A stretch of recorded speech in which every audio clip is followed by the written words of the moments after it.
Eu saúdo a amada igreja com a graça e a paz do Senhor Jesus, amém?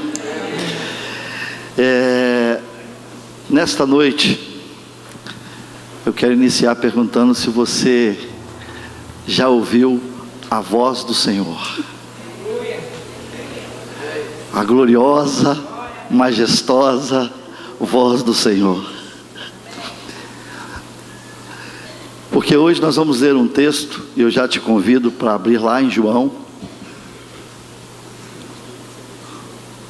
um que estava no sepulcro e ouviu a voz do Senhor. Te convido para ler comigo, para acompanhar João, capítulo 11, nós vamos ler do verso 1 ao verso 46. Vamos então? João 11, verso 1 ao 46, diz assim: Estava enfermo Lázaro, de Betânia, da aldeia de Maria e sua irmã Marta. Esta Maria, cujo irmão Lázaro estava enfermo, era a mesma que ungiu com bálsamo o Senhor e lhe enxugou os pés com os seus cabelos.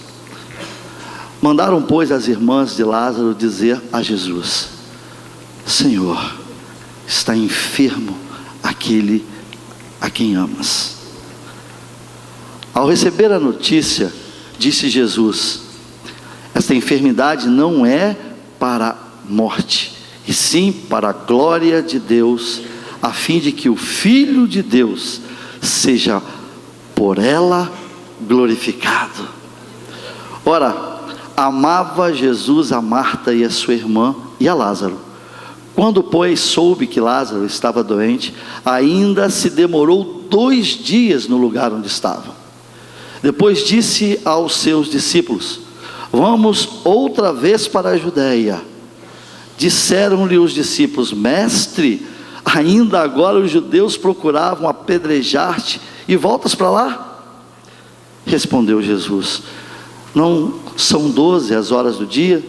Se alguém andar de dia, não tropeça, porque vê a luz deste mundo, mas se andar de noite, tropeça, porque nele não há luz.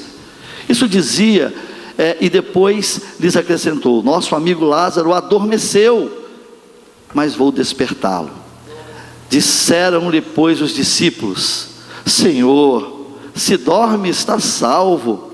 Jesus, porém, falava com respeito à morte de Lázaro, mas eles supunham que tivesse falado do repouso do sono. Então Jesus lhes disse claramente: Lázaro morreu,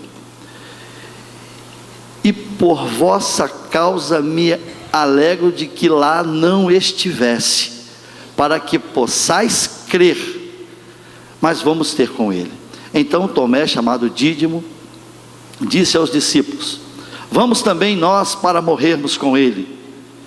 Chegando Jesus, encontrou Lázaro já sepultado, havia 4 dias. Ora, Betânia, que estava a cerca de 15 estádios perto de Jerusalém. Muitos dentre os judeus tinham vindo ter com Marta e Maria, para as consolar a respeito de seu irmão. Marta, quando soube que vinha Jesus, saiu ao seu encontro. Maria, porém, ficou sentada em casa. Disse, pois, Marta a Jesus: Senhor, se estiveras aqui, não teria morrido meu irmão.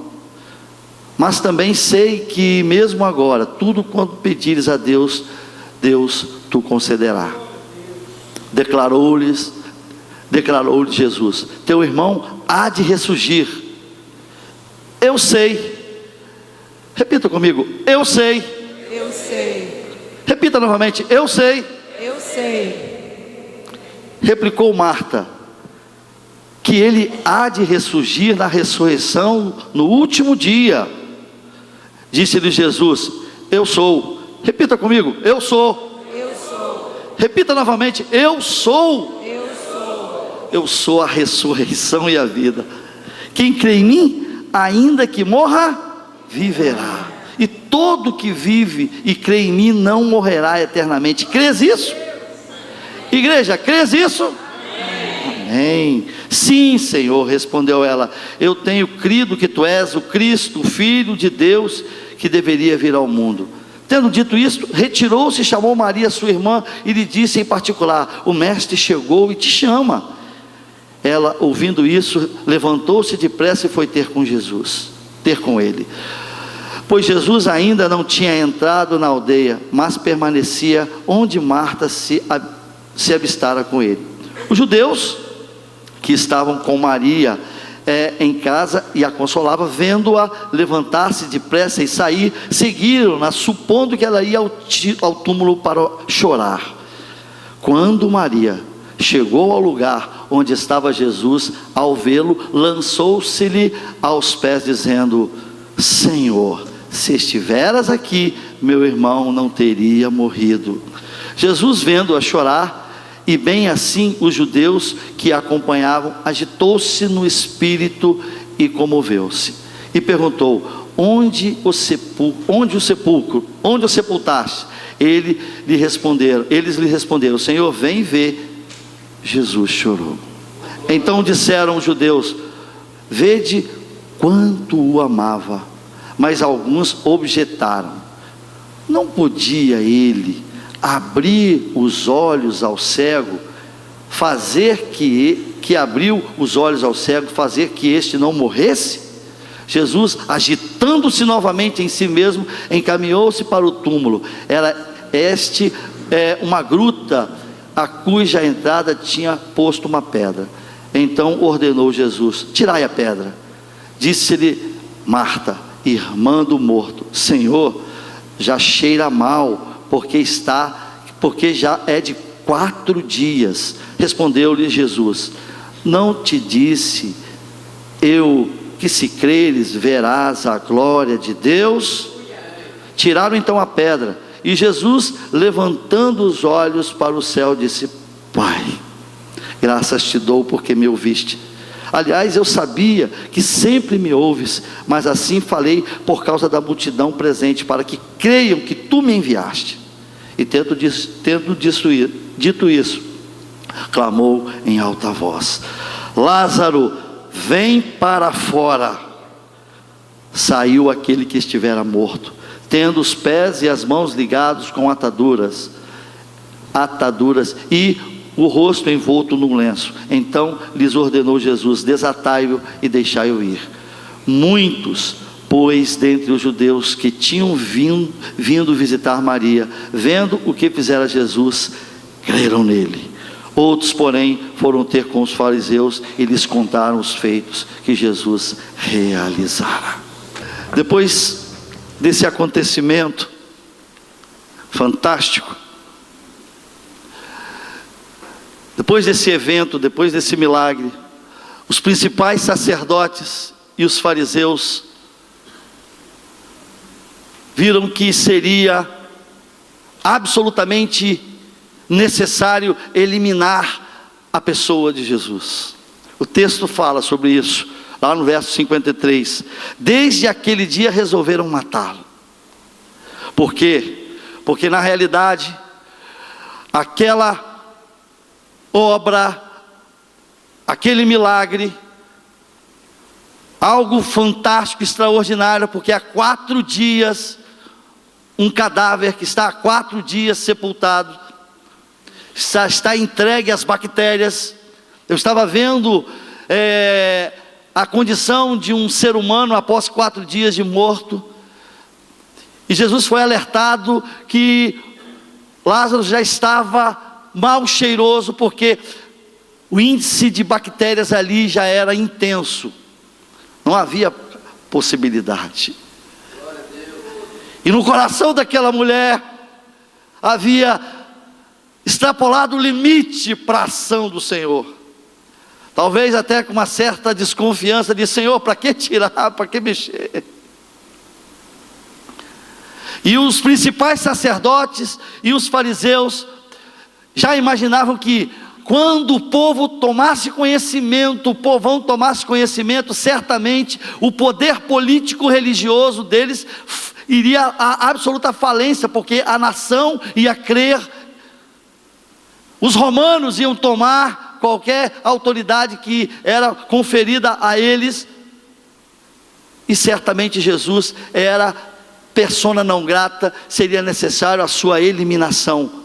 E foi decretada a sua prisão, inclusive, para aquele tempo. Já havia sido expedida uma ordem para quem o encontrasse deveria proceder à sua prisão.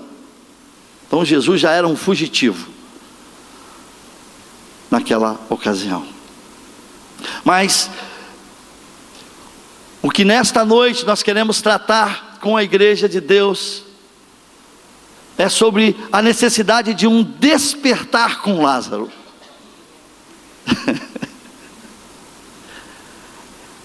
Um despertar com Lázaro, porque certamente a situação, as circunstâncias que envolveram esse fato promoveu uma grande crise na casa das irmãs de Lázaro. Eu verifico que muitas vezes nós somos procurados, nós somos tentados, melhor dizendo, a procurar outras portas para as nossas respostas, visto que aparentemente Deus tem demorado muito. Nós vivemos numa geração, num tempo onde as respostas têm sido muito rápidas. Nós não toleramos muito respostas que sejam muito demoradas. Somos muitas vezes tentados a procurar outras portas de ajuda, cujas respostas são mais rápidas, pois esperar por Deus é complicado.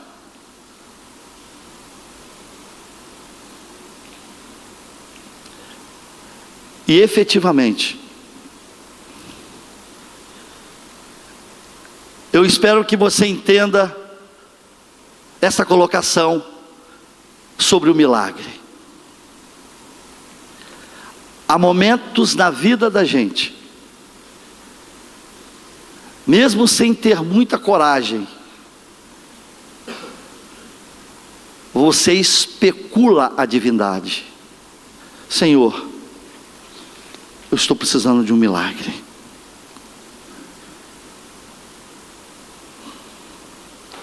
Senhor, a minha vida, a minha casa está precisando de uma intervenção, porque todas as respostas que eu tenho recebido não têm sido levadas a efeito para a solução do meu problema. Eu preciso de um milagre. Um milagre na minha vida, um milagre na minha casa. O que eu tenho visto na vida dos meus filhos, ou o que está acontecendo lá em casa, tudo que eu poderia fazer eu já fiz, e eu preciso de um milagre. E muitas vezes a nossa crise é aquela crise velada, não comentamos muito, mas o que você deseja e precisa é de uma intervenção sobrenatural de Deus na sua vida, na sua casa, no seu negócio. E muitas vezes nós nos deparamos com a nossa limitação. Limitação em crer. Nós confessamos, nosso Deus é um Deus todo-poderoso, absolutamente poderoso. Ele é o Deus que trouxe Lázaro da sepultura. Nosso Deus, Ele pode mudar tudo. É um Deus que cura, é um Deus que efetivamente pode mudar o nosso destino, pode mudar a nossa sorte. Mas muitas vezes, meus amados, as circunstâncias dessa vida têm mitigado essa nossa crença, tem impedido a liberdade da tua alma de crer num Deus que é ilimitado, num Deus que vai para além daquilo que você conhece. E é mais ou menos o que nós vimos aqui. Lázaro agora não é o foco. Nós somos o foco. Marta, Maria, os judeus. E eu gostaria que você pedisse ao Senhor para que Ele fale em relação à sua vida, à sua existência. Você está aí perto do seu pai? Não, em relação à sua existência, que o Senhor fale com ele, em relação à vida dele. E eu estava lembrando a situação que nós vivemos, fazendo uma analogia com uma partida de futebol, que eu gosto muito. Tenho aqui, o Helder, treinador de time profissional, vai entender e depois pode me corrigir se eu estiver errado. Inclusive eu sou discípulo dele. Às vezes acontece que um time de futebol, Helder, está tão bem organizado, está tão bem estruturado, que ele passa a coagir o adversário, e o adversário fica como refém. E nesse momento, esse time que está coagido, ele tende a ver e a reclamar, e a se expressar de forma a apontar um culpado, um motivo, porque o time está perdendo aparentemente de goleada. O time adversário está muito bem organizado, está muito bem estruturado, está bem preparado fisicamente, e nós estamos aqui acuados, já está de 3-0, e parece que vai ser uma goleada. E aí a gente começa a reclamar, o zagueiro que não está cumprindo a sua função, o técnico que mexeu errado. E assim acontece na vida. Quando nós estamos passando por um tipo de coação desta vida, porque o mundo está muito bem organizado, o mundo está fazendo esta coação, esta influência de uma forma muito bem organizada, muito bem pensada. O mundo, nas suas estruturas, sabe aonde quer te levar.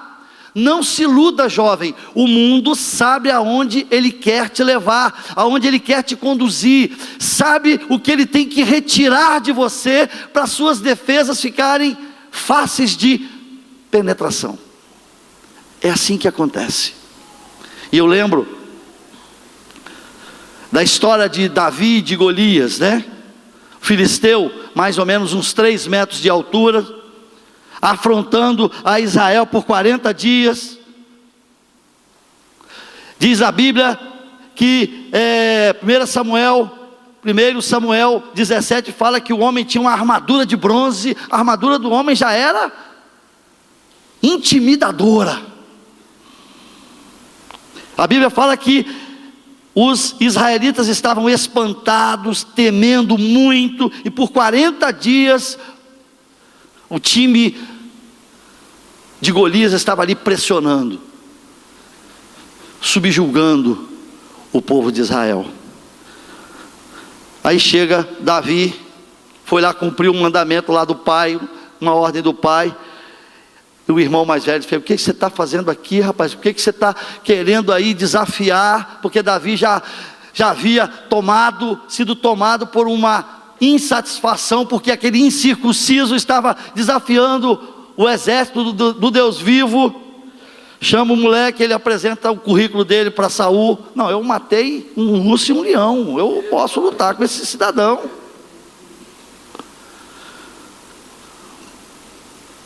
E nós sabemos o que aconteceu.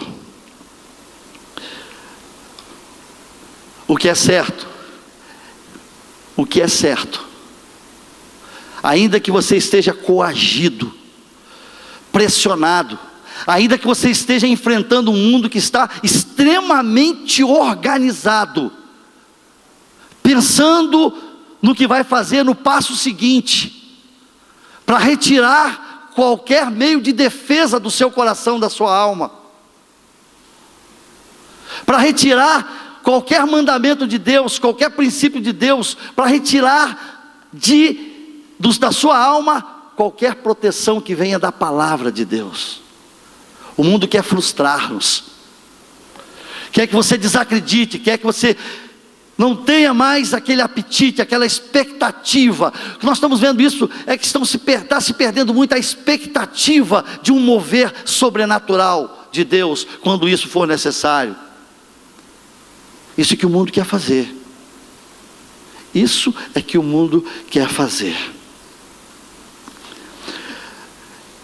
No caso de Lázaro e suas irmãs, o texto bíblico narra que elas guardavam a convicção de que Jesus as amava. Você guarda isso? Jesus me ama. Por tudo que eu já passei, pela minha vida até os dias de hoje, por tudo que Ele fez por mim, eu não tenho dúvidas, Ele me ama, Ele te ama. Por favor, não deixe que este mundo organizado, esse time que está aparentemente ganhando de goleada, porque às vezes parece que nós estamos perdendo de goleada, não deixe que ele tire do seu coração essa verdade. Jesus, o Senhor, te ama mais do que o papai, a mamãe, o seu melhor amigo. Jesus nos ama. E é contando com isso que a gente então apregou o seguinte: Ele nos ama, então Ele vai comparecer na minha vida para fazer um milagre. Ele virá. Mas cuidado,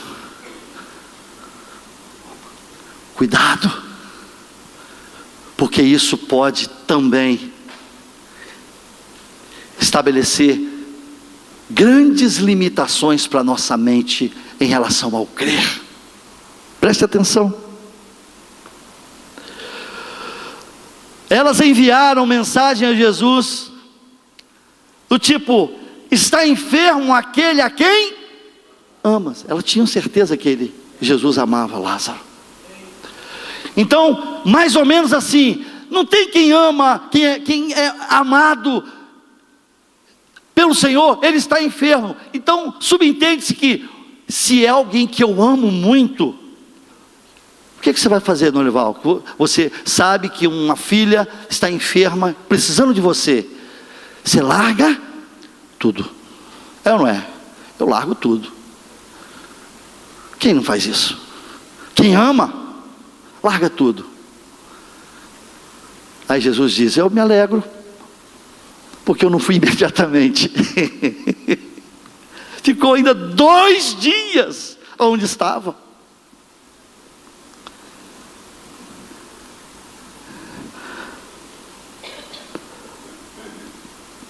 Quando Jesus foi informado sobre o fato, ainda ficou 2 dias no local aonde ele estava. E ele fixou então. Mas, isso aí que é um mistério, gente. Ele disse: está enfermo, tá, mas não é para a morte. E aí ele começa a trabalhar com os seus discípulos. E os discípulos não entendem muito bem, porque ele fala assim: olha, Lázaro adormeceu. Os discípulos: Senhor, se adormeceu, está bem, está descansando. É o que ocorre muitas vezes, como quando aparentemente nós estamos entendendo o que Deus está falando. E Jesus foi explícito: Lázaro morreu. E eles cheios de resistência, porque Jesus poderia ser morto naquele lugar. Certo é que ao chegar no local, Lázaro já estava sepultado há 4 dias. E aí eu quero que você observe, no verso 21 e o verso 32. Parece que Marta e Maria, depois que sepultaram a Jesus, Dá uma lida aí por gentileza, se não é: Senhor, se estiveras aqui, meu irmão não teria morrido. Então eu imagino, aí eu já estou dando asas à imaginação, depois que sepultaram o irmão, lá na cozinha, elas compartilharam: poxa vida. E os judeus ali, a consolando-as, elas lamentaram: poxa vida, se ele tivesse vindo. Porque veja que a palavra foi exatamente a mesma ao encontrar Jesus. A primeira fala foi exatamente nesse sentido: Senhor, se estiveras aqui, meu irmão não teria morrido. Certamente falaram, comentaram, por que ele se atrasou? E nós começamos a perguntar ao Senhor: por que ele está tão atrasado? Mas o pior disso tudo é o que esse texto denuncia, essa pergunta denuncia.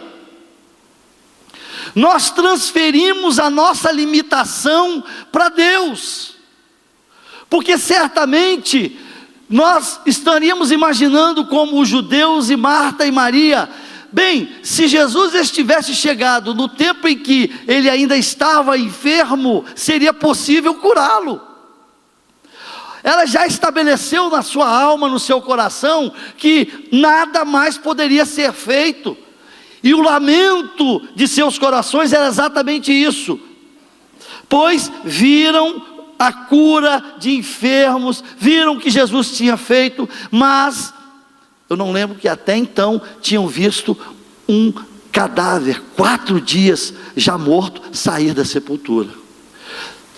Irmãos, é muito comum nós limitarmos a ação de Deus, porque a nossa mente é extremamente limitada, e o que nós fazemos comumente é transferir essa limitação para Deus. Deus vai na minha vida até determinado tempo, porque agora as circunstâncias e a situação já não permite mais nem Deus. Nós não falamos isso, nós não verbalizamos isso, mas efetivamente no fundo o nosso crer é limitado.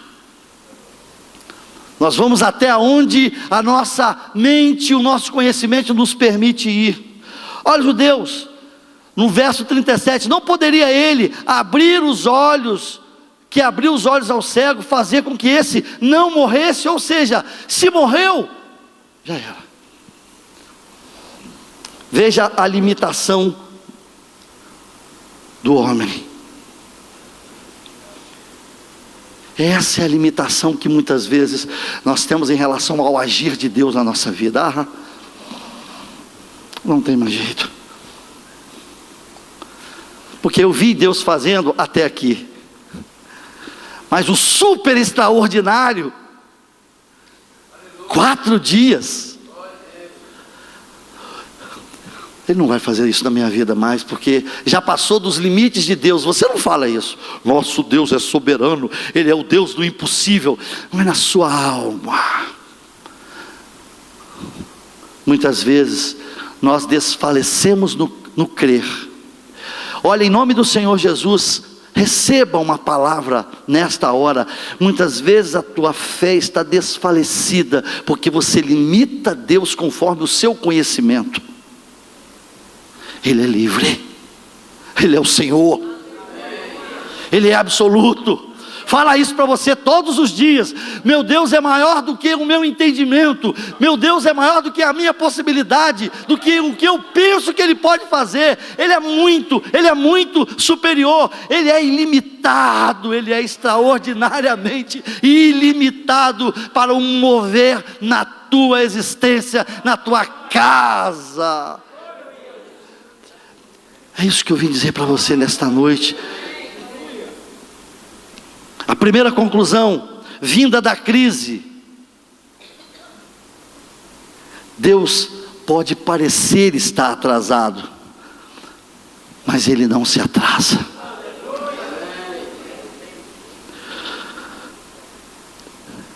Ele não se atrasa. E a nossa limitação parece nos indicar, nos forçar, não todos os dias, Deus não está nem aí para você. Assim, no oculto. Você não vai dizer isso para ninguém, mas você está com esse sentimento: poxa, Senhor, eu te avisei. Poxa, Senhor, eu tenho uma promessa em meu favor. Eu entreguei a minha vida, a minha casa, tudo que eu tenho. Eu te sirvo desde que eu me entendo por gente, desde que eu me converti, que eu levantei a minha mão, Senhor. Eu tenho estado na tua presença, fazendo o melhor possível. O que é isso? Deus está atrasado na minha vida. Acerta o relógio, Deus. Eu não aguento mais. Você não aguenta mais. Você está desfalecendo na fé, porque você limitou Deus ao seu conhecimento. Em nome de Jesus. Em nome de Jesus, abra a possibilidade para a sua alma, que Ele pode ressuscitar o Lázaro que existe aí, o seu sonho, aquilo que você já nem ora mais, você já entregou, porque Deus só vai até aqui, cheio de teologia. Marta fala sobre o atraso do Senhor e diz: teu irmão há de ressurgir. Olha outra confusão, olha aqui, outra confusão teológica.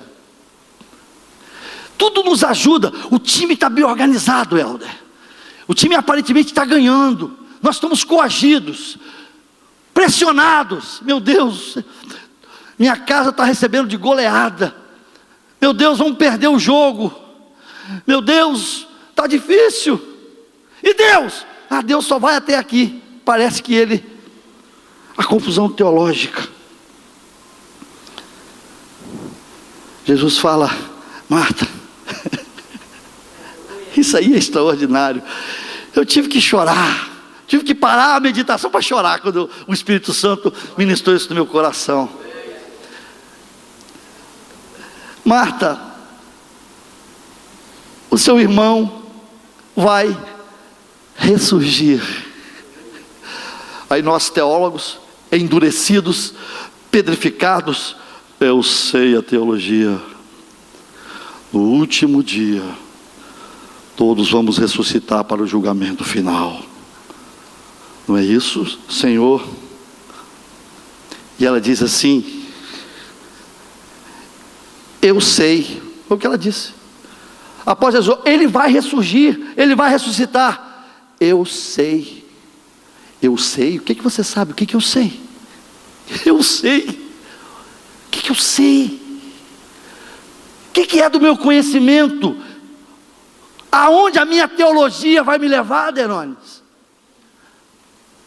Um ser limitado, aonde o conhecimento que eu tenho de Deus vai fechar a possibilidade e a porta do agir de Deus? É isso que Ele quer destravar na nossa alma, na nossa vida.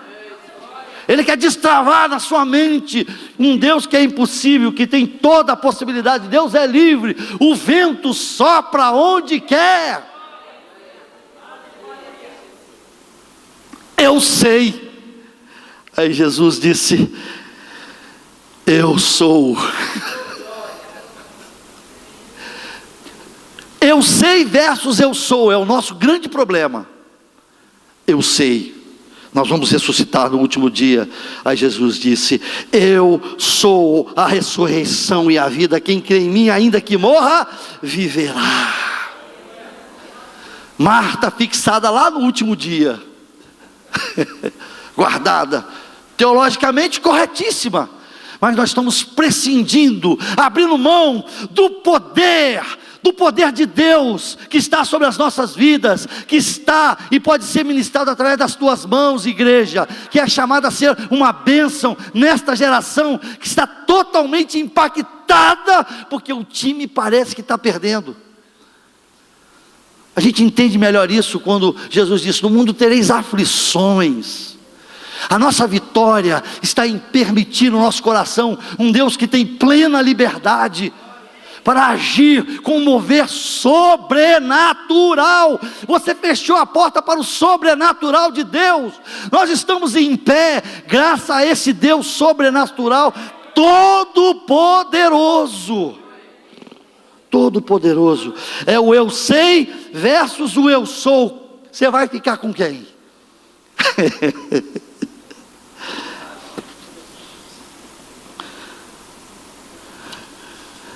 Jesus vai ao sepulcro e chora. Jesus, peraí, calma, mistério. Você vai se alegrar porque não estava, agora chora? Vai entender Deus. Mas por que ele se alegrou? Porque ele pensou na humanidade, ele pensou na igreja, ele se alegrou porque esse evento ia redundar, iria ser um desdobramento para que o nome dele fosse glorificado, o nome do Pai, e nós poderíamos ter uma oportunidade de crer no seu sacerdócio, crer naquilo que é possível Deus fazer por nós. É por isso que ele se alegrou. É uma oportunidade extraordinária desse pessoal crer, desse pessoal ser impactado por um poder que eles não conhecem, são limitados. Mas ele chorou porque de fato ele nos ama. Ele chorou por conta do sofrimento daquela casa. É isso que Deus faz. Deus não se alegra simplesmente pela fatalidade da tua vida. Muitas vezes você está passando o deserto, a dificuldade, mas há um plano. Há um plano superior que nós não entendemos. O eu sei não sabe de nada. Você não entende Deus. Simples assim. O mover dele, como ele faz, você não sabe. A única coisa que você tem que saber é que eu sou. Não tem limites. Se ele se alegra e ele chora no mesmo evento, há um plano para a tua alma, para a tua vida. Não abra, o dia que você abrir mão disso, seus sonhos permanecerão na sepultura, com certeza.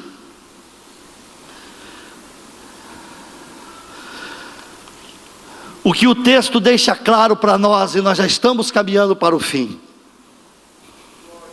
o conhecimento humano não pode entender Deus. Guarda isso. Nós estamos estudando Deus aqui todos os domingos pela manhã. Estamos tentando despertar a igreja para trazer os seus filhinhos. Nós temos a EBT infantil. Porque quando esse menino for um adolescente e aquele professor começar a falar aquele monte de baboseiras, está ouvindo, professor? Você está falando baboseira, Deus te abençoe. Agora eu estou falando para o professor. Ele vai ter uma convicção. O eu sei do professor não vai mitigar o eu sou que vem de Deus, que é o Senhor. Esse é o desafio. O eu sei sendo subjugado pelo eu sou. Esta é a geração que nós temos que formar no meio do povo de Deus. Os moleques vão crescer convictos. Eu sei o que eu quero, eu sei quem é o meu Senhor.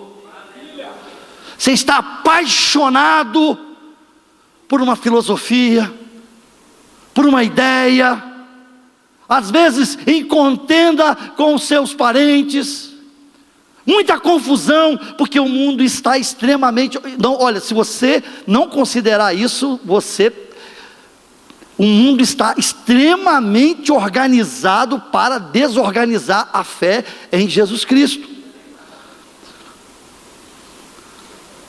O eu sei querendo subjugar o eu sou, mas não é possível.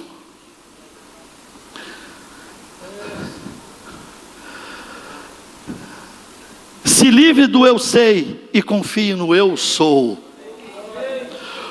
O eu sou é o Senhor do tempo e da sua vida. Ele jamais se atrasa. Guarde isso, leva isso para a sua alma, para a sua vida, para o seu problema, para a sua questão. Ele não se atrasa, ele virá na hora certa. Aparentemente. E aí eu digo algo que é o essencial, inclusive do texto. Olha aqui, igreja, eu vou ser bem cauteloso nesta hora. E eu gostaria que você ficasse atento em nome do Senhor Jesus. O ponto é essencial ver a glória de Deus. O que esse cara está dizendo?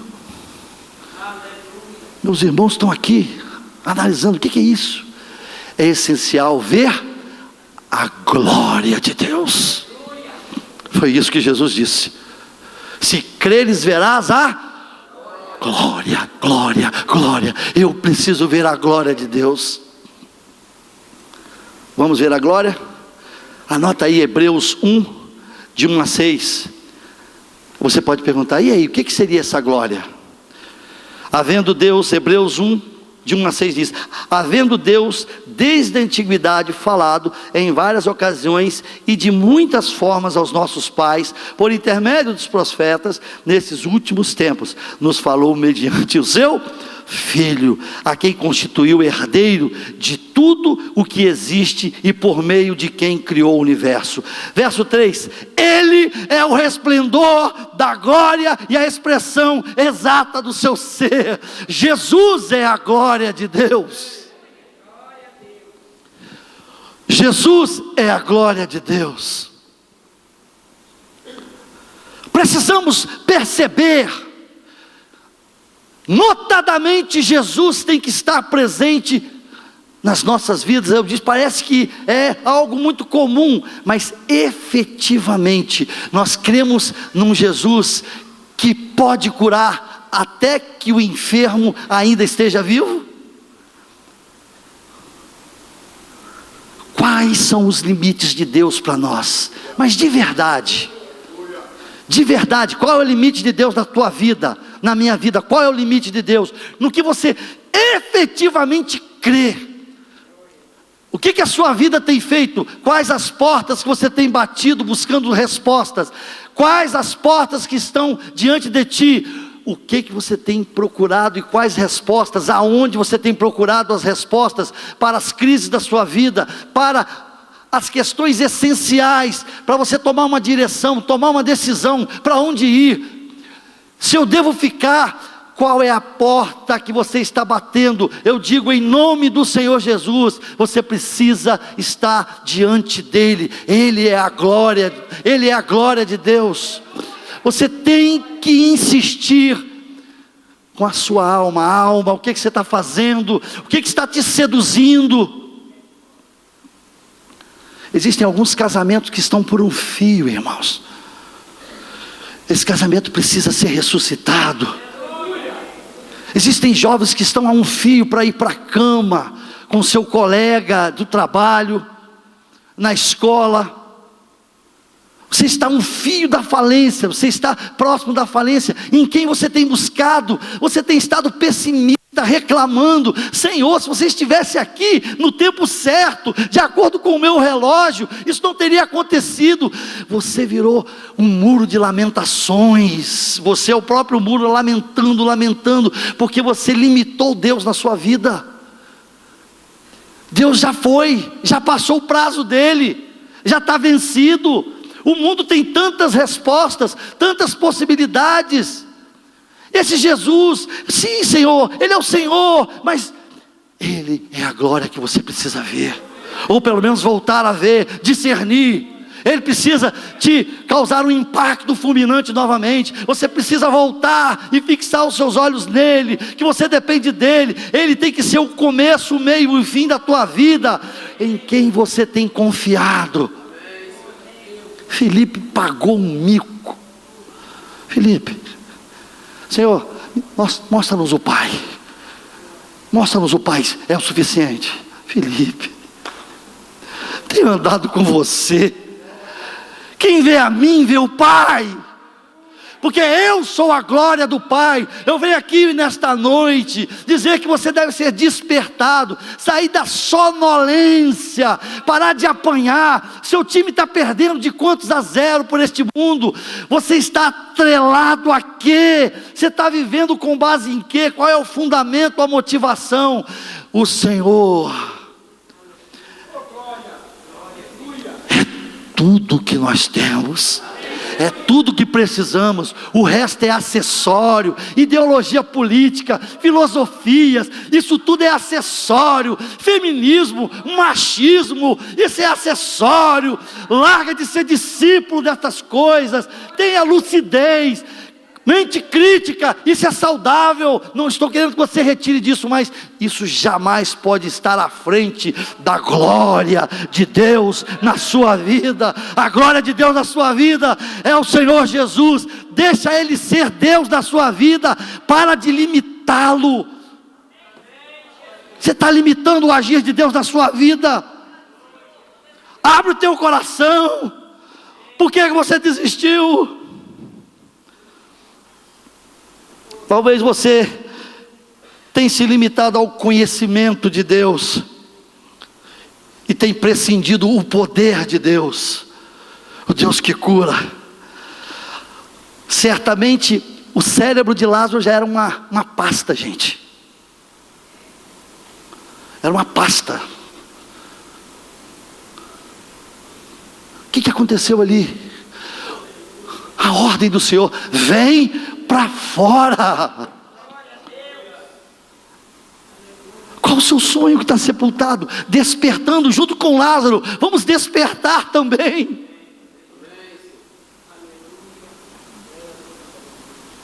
Talvez você esteja guardando uma amargura velada, pois parece que Deus, a quem você tem procurado servir, está atrasado no agir em sua vida. Isso é um engano. Talvez você chegou à conclusão de que o tempo de Deus agir já se foi. O seu Lázaro já está há 4 dias sepultado, e as bactérias já estão a devorar os seus sonhos.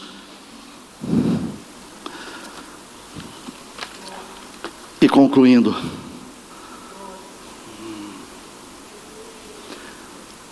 mas saiba que neste jogo, eu estou terminando, esse cara vitorioso, eu olho para você, sinto uma alegria, Estélio, paizão aí do lado, quem sabe um pouquinho da sua história, coisa linda, família chegando, Deus abençoe vocês. É a glória, é o Senhor que faz isso. Eu quero terminar dizendo para você o seguinte: guarda isso aqui no seu coração. Você hoje, nesta noite,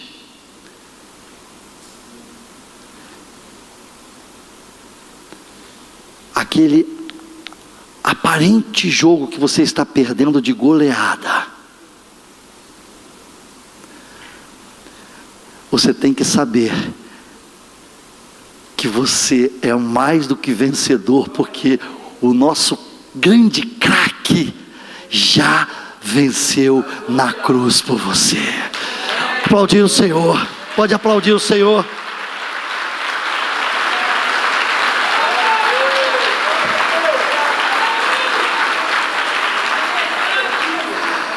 Eu ouvi um dia desse, semana passada, o cientista proclamando a morte da morte. Não sei se você chegou a ver os cientistas alegando que a morte daqui a alguns anos não vai existir mais, porque a ciência. Vocês estão vencendo a morte agora? O nosso Senhor, o Rei da Glória, já venceu a morte há muito tempo. Eles estão atrelados à morte, a físico. Tadinhos. Morte. O que é a morte? Lázaro, bora para fora. A física. A morte que nós estamos interessados em fulminar é aquela que permanece para sempre. Para isso tem que ver a glória. Tem que ver a glória de Deus que se chama Jesus. Em Romanos 8, 37 e 39 questiona isso. Nem morte, começa aí, nem vida. Gente, olha a dimensão de Deus. Toma aí, eu sei, olha, vê se você aguenta isso. Nem anjos, nem principados, nem coisas do presente século, nem do porvir, nem poderes, nem altura, nem profundidade, nem qualquer criatura poderá nos separar do amor de Deus que está na glória. Quem? Em Cristo Jesus. nada dessas coisas. Nem anjo, nem vida, nem morte, o que mais? Está tudo aqui. Uma criatura de Marte, nada. Agora você tem que tomar posse disso.